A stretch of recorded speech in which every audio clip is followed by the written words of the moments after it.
Praise అలా దేవుని బలమైన నామమునకు మహిమ కలుగును గాక. ప్రభు పేరట మీ అందరికీ హృదయపూర్వక వందనాలు. ఈ ఉదయకాలము దేవుని వాక్యాన్ని విందాం. నిర్గమాకాండము 33వ అధ్యాయము 14వ వచనము. అందుకు ఆయన, నా సన్నిధి నీకు తోడుగా వచ్చును. ప్రియులరా, భక్తుడైన మోషే దేవాది దేవుణ్ణి అడుగుతున్నాడు.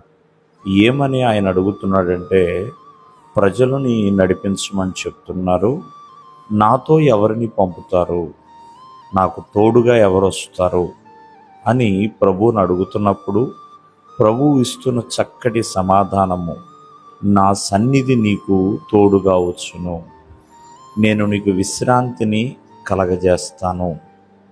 ప్రియమైన వాళ్ళారా, మరి దేవుని సన్నిధి మనకి తోడుగా ఎలా వస్తుంది అని ఆలోచన చేస్తే, దేవుని సన్నిధి ఉన్న చోట భయం అనేది ఉండదండి.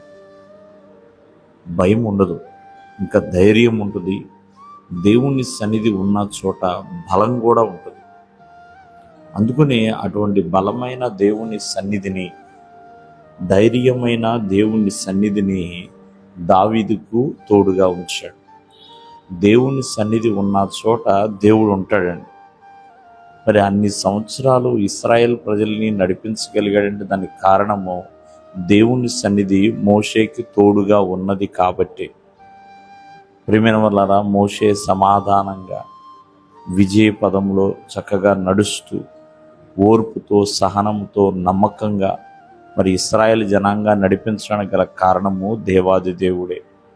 కావున ఆ 40 సంవత్సరాల తన ప్రయాణంలో దేవుని సన్నిధి అతనికి తోడుగా ఉన్నది. కావున ఈ ఉదయకాలం ముందు ఆలోచించు, అటువంటి దేవుని సన్నిధికి దూరం కాకూడదండి. దేవుని సన్నిధిని మరిచిపోయే వారిగా ఉండకూడదు. దేవుని సన్నిధిలో ప్రతి ఒక్కరూ కూడా పాలిభాగస్తులు కావాలి. కావున ఈ ఉదయకాలం ముందు ఆలోచన చేయండి. మరి ప్రభు సన్నిధికి చక్కటి సిద్ధపాటు కలిగి రాగలుగుతున్నామా? చక్కగా ఉత్సాహ గానములతో కీర్తనలు పాడుతూ ప్రభు సన్నిధికి రాగలుగుతున్నామా? ప్రియమైన వాళ్ళ, ప్రభు సన్నిధిలో సంపూర్ణమైన సంతోషం ఉన్నదండి. ఆ సంతోషాన్ని మనము చక్కగా అనుభవించాలి. మరి ఆ పునరుద్ధానం రోజున ఆ పునరుద్ధానం యొక్క ప్రత్యక్షతను, పునరుద్ధానం యొక్క శక్తిని అనుభవించాలి ఆయన సన్నిధిలో. కావున మరి దేవుని సన్నిధికి ప్రతి ఒక్కరు కూడా సిద్ధపాటు కలిగి రండి. దేవుడు మిమ్మల్ని ఆశీర్వదించును గాక. ఆమేన్.